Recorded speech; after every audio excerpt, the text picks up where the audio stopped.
Remember when Rockstar randomly decided to remove over 176 vehicles from Grand Theft Auto Online? I do, and it absolutely sucked. There was really no reason to why they did it apart from their excuse being, oh, too many vehicles took up the store, so we wanted to streamline the game. Yeah, okay, bro. Or you could have just, I don't know, done a better job having filters and sort them by top speed. It's supers, sports, and classics category, which would have made life a lot easier, but hey, what do I know? I'm just the player. Point being, Rockstar removed a lot of vehicles from the game. We can actually see all of these vehicles that were removed at one point behind me here. Well, believe it or not, every single vehicle which is in front of me, Rockstar has actually reinstated back into the game. 23 of them, to be exact. And some of these 23 vehicles are actually really good, one of which is one of the fastest HSWs in the game.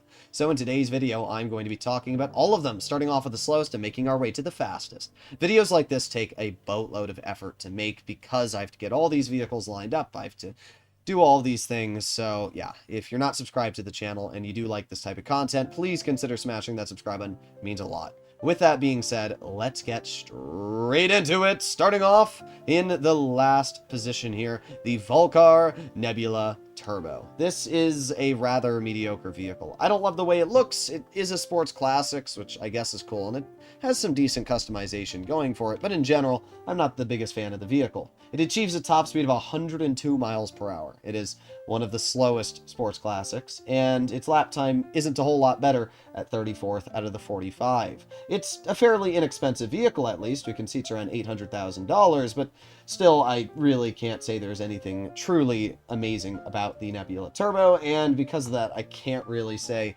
I would ever recommend to buy it. I should mention that the further down we go on this list, the faster the vehicles are going to get. So once we make it to the end of there, we're going to be in the supers and faster sports classics to sports cars category. All right, well, next we have the Rune Cheber. This vehicle is, well, it looks Soviet. I don't know if it is Soviet.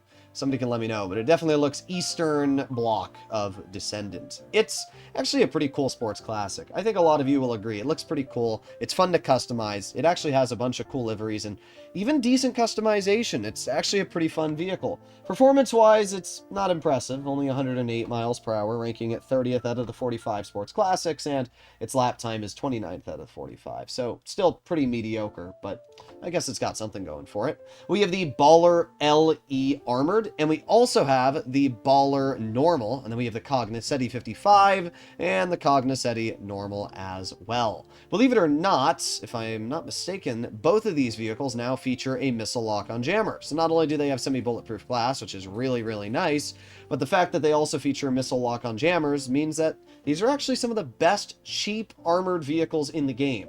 The only problem is why put a missile lock-on jammer on this when you can put it on a, Duco Death, which will get you a lot further. Either way, let's take a look at the performance of these vehicles. Starting off, we have the Baller LE Armored, which goes 108 miles per hour and is pretty mediocre in the SUVs category. It's actually not a bad SUV, though. It's better than I expected it to be. Then we arrive to the Cognoscenti 55 Armored, which goes 113 miles per hour and has a lap time of 1 minute 13. It's a decent sedan, but nothing incredible in terms of its performance. We have the Baller LE, which goes 109 miles per hour, has a lap time of 1 minute 13, so it's actually pretty good in the SUVs category, as we can see, but again, nothing truly remarkable. And then we have the Cognoscenti 55, which goes 113 miles per hour and has a lap time of 1 minute 12. So it's actually pretty good in the category that it's at, but unfortunately, there's still really not much going for the vehicle. I don't know. Personally, I wouldn't really recommend to buy any of the vehicles we've gone over so far, but it is, I guess, a little bit still informative to let you know they're back in the game. From this point on and moving up, we actually arrive to pretty good vehicles. And honestly, some of these vehicles are great. Starting off, we have the Stinger GT. I love the design of this vehicle. It's one of the nicest looking old cars in the game. It's a sports classic. I wish Rockstar would give us more liveries and maybe give HSWs to some of these older vehicles like they have the Sterling GT, but this is actually a really fun car. It achieves a top speed of 112 miles per hour. It's got a lap time of 1 minute 12 seconds, so in general, it's all right, but it's definitely nothing crazy in the in the sports classics category, especially when there are a lot faster sports classics. But it does look really nice. We have the Buffalo S. I think this is a vehicle some of you are going to be very happy to hear is back because it's Franklin's car. It's a very, very nice vehicle. I love the design of it. It has extra customization going for it versus the normal Buffalo. And yeah, it looks sick. I think there's even a sprunk version of the Buffalo S, which may not have been removed from the game, but now you can get the base variant as well, which does look really cool. And it is actually a decent performer in the category that it's in. I mean, it's nothing crazy. It only goes 113 miles per hour, and its lap time's pretty bad, but I don't know. It's very cheap. It only costs $96,000 to get your hands on, and I like the vehicle, so I don't know. You guys can let me know how you personally feel about it in the comments. Maybe it's not as good as I thought. I was hoping it would be a little bit faster than that, but yeah, it's pretty mediocre. All right, next up we arrive to the Cyclone, the Coil Cyclone. This is such a nice looking vehicle. I think we can all agree it is very, very clean, and it's the first supercar in the list. Now, the Coil Cyclone is not very fast. It's actually one of the slowest supercars in the game, and I know that one pretty well. We can see here that it only achieves a top speed of 116, which ranks it 59th out of the 60 slowest. I think the only car that is slower is the Coil, I don't remember. It's another Coil though, and it's really slow. The Coil Voltic. Pretty sure that's the slowest in the game. But yeah, not a very fast supercar. However, as we can see, it's actually decent in lap time. It's 37th out of the 60 supercars. It's an electric vehicle, which gives it really, really good acceleration. And once again, I do think it looks incredibly nice. I think we can all agree that this is a very, very clean and incredible looking supercar. Too bad the Coil Cyclone 2 exists, which is kind of an all-round better version, especially because it has HSW upgrades. Then we arrive to the Annis Sylvestra. This is a sports classic. I actually really like the design of this sports classic. I think it looks absolutely amazing. It's got decent liveries going for it. It's got good customization in general. It's actually a really, really fantastically clean looking vehicle. And performance-wise, it's actually not bad at all in the sports classics category. 14th out of the 45 sports classics in lap time, and it is 18th out of the 45 in top speed, going 118 miles per hour. That's actually pretty impressive. There's no downsides really to this vehicle, and it's also fairly cheap at only $900,000, so no downsides there. We have the Obey 9F and the Obey 9F Cabrio, and as well the Infernus. These are like three of the oldest OG vehicles in the game right here. They're not really that special, I'll be entirely honest. The customization they have going for them is mid at best, especially when we have the Obey 10F now, which kind of just absolutely smokes the 9F in terms of looks and performance. But hey, if you still like these old vehicles, we can actually see this one is my personal vehicle here. I think they're all right. You can let me know your personal feelings in the comments. I figured we'd cover all three of these at once, though, because there's really nothing truly remarkable about them in the performance category. We can see the 9F Cabrio goes 121 miles per hour, ranking it 44th out of the 112 sports cars, and 35th out of the 112 in lap time. Honestly, that's better lap time than I expected. This is not a bad vehicle in terms of its performance, especially for it only being $130,000. Not a bad beginner car. Then we have the Infernus, which is not as good. It's 118 miles per hour and a lap time of 1 minute 2. That's because this is actually a supercar. Yeah, it's 57th out of the 60 supercars. It's not very good. It is cheap. It's only $440,000, making it one of the cheapest supercars in the game, but, well, you get what you pay for, and that's definitely the case for the Infernus. It looks cool, but yeah, it's definitely a little bit outdated, I'll tell you that. And then we have the normal 9F, which is my favorite looking of the bunch. It's 36th in lap time, so basically the same as the Cabrio, and also goes 121.25 miles per hour. It's also only $120,000, so it's obviously very easy to get your hands on. It's fairly inexpensive, and it's actually a really, really fun vehicle to mess around with. These are great cars if you want to save a buck and also get something that is, you know, kind of like GTA Online history, right? This is literally an original vehicle that was introduced into the game on day one. Then we have a vehicle that's actually fairly recent. This car's only a couple years old, the Ocelot Locust. I actually really like the look of the Locust. It's got a super detailed interior because it's obviously got no roof, so you can see all the buttons and dials inside of it. That's obviously really cool.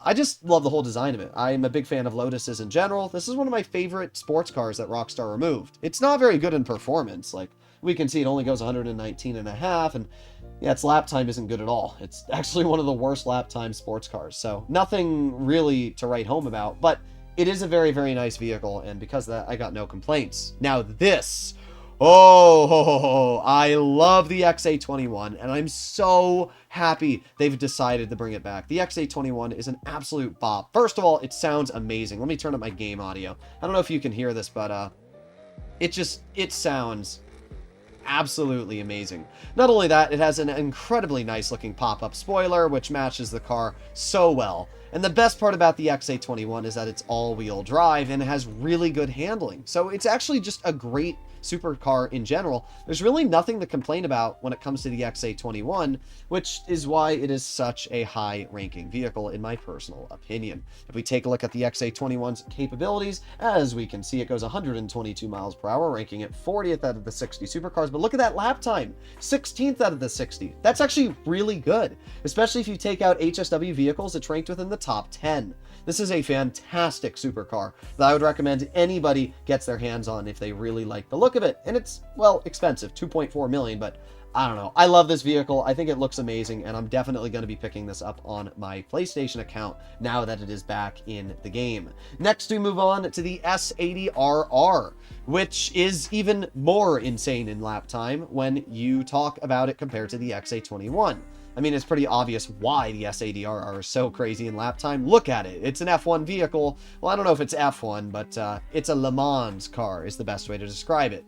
We also have the RE7B, which I'll be talking about in a moment. I thought it was pretty fitting that both of them ended up lining next to each other in terms of performance. But as we can see, the S80RR is kind of wild. It has the 13th best lap time in the game, which is crazy. And its top speed is 123. So it's not fast, but it has stupid good lap time, which is great. It is expensive though, 2.6 million. So you better be expected to spend a lot of money on this vehicle if you want to get your hands on it, but it's got great customization. It looks amazing, and I love this car. I really do. Same for the RE7B, which I just talked about a little bit. The RE7B has the 14th best lap time. So we have what, 16th, 14th, and 13th best lap time vehicles that are now back in the game. Its top speed is 123.5 miles per hour. The RE7B is one of my favorite vehicles in the game. It's based off of a Mazda 787B or something like that in real life, and it just looks amazing. I think we can all agree. This is such a clean-looking car. I love the design. The RE7B is one of the only Le Mans-style vehicles, which is actually a two-seater, which is rather interesting. And not only that, it is so incredibly good on its handling. It has some of the best grip in the game. You can turn this thing at full speed, and you will have zero problem whatsoever at controlling it. I can tell you for a fact that the RE7B is just... it's a glorious car. If you don't own it, I would recommend to consider buying it. I will be picking this up on my PS5 account. It is just such a nice car. I absolutely love it. It is expensive, though. I should mention it's fairly expensive at $2.5 million, so that is something to keep in mind. We have another great lap time vehicle here, the Comet SR. Comet SR, I love. I actually designed this one off of my dad's Porsche that he had a while ago, and it looks amazing. I honestly do really like the look of the Comet SR. It looks just like the OG Comet. The only difference is that it's actually got some really good performance going for it. It is the 20th best lap time sports car out of the 112, and that's really impressive when you realize it only goes 122 miles per hour. It's also pretty inexpensive at 1.1 million. This is a great car for the performance it gives you and the price tag that Rockstar asks for it. I'd actually really recommend for anybody that likes the design of the vehicle to possibly pick it up. This is no joke. My favorite looking supercar right up there next to the Grotti Itali GTO, or not the GTO, the Itali GTB. I love this vehicle. The Zarasso looks amazing, and it's because it's super aggressive.